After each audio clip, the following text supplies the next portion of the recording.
সদ্য স্বাধীন দেশে বিপন্ন স্বাধীনতাকে ফিরে পাওয়ার আন্দোলনের ঐতিহাসিক দিন ৭ নভেম্বর জাতীয় বিপ্লব ও সংহতি দিবস।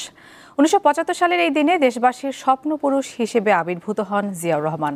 বহুদলীয় গণতন্ত্রের প্রবক্তা এই বীর মুক্তিযোদ্ধার হাত ধরেই দেশের অর্থনীতির চাকা ঘুরতে শুরু করে।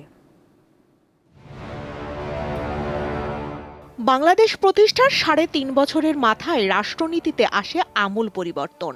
দেশের কঠিনতম ক্রান্তিকালে ১৯৭৫ সালের ৭ নভেম্বর জনগণের অনাবিল ভালোবাসা আর প্রত্যাশার স্বপ্নপুরুষ হিসাবে আবির্ভূত হন মেজর জেনারেল জিয়াউর রহমান।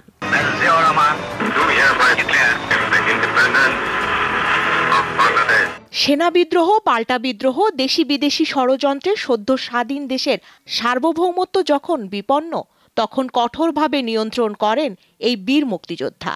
এই বিশৃঙ্খল পরিবেশ থেকে সেনাবাহিনীকে ঐক্যবদ্ধ করার জন্য জেনারেল জিয়াউর রহমান ছাড়া দ্বিতীয় কোনো ব্যক্তি ছিলেন না।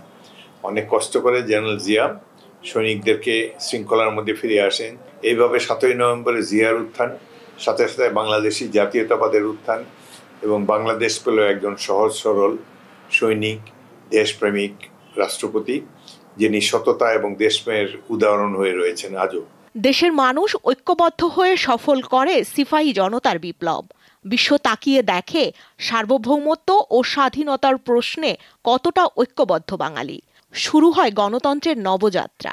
বাংলাদেশ স্বাধীন সার্বভৌম রাষ্ট্র হিসাবে বিশ্বের বুকে মাথা উঁচু করে রয়েছে। ৭ই নভেম্বরে জিয়াউর রহমানের উত্থান, বাংলাদেশি জাতীয়তাবাদের উত্থান এবং ভারতীয় আধিপত্যবাদ থেকে মুক্তির একটি দিন হিসাবে আমরা মনে করি। এ সময় দুর্ভিক্ষে পতিত জাতি প্রথমবার ঘুরে দাঁড়ানোর সাহস পায়। বেকার যুবকেরা উদ্যমী হয় স্বনির্ভর হওয়ায়। অবহেলিত নারী ঘুরে দাঁড়ায় নতুন আত্মবিশ্বাসে। ছাত্র, শিক্ষক আর জনতার সহযোগিতায় মাইলের পর মাইল খনন করা হয় খাল।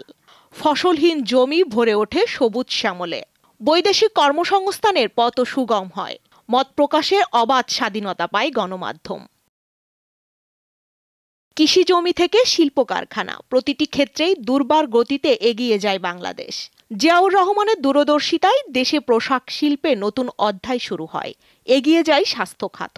সার্ক গঠনের মধ্য দিয়ে আন্তর্জাতিক মহলে উজ্জ্বল হয় বাংলাদেশের নাম। এই সব কিছুর মূলেই ছিল ৭ নভেম্বর সিপাহী জনতার বিপ্লব।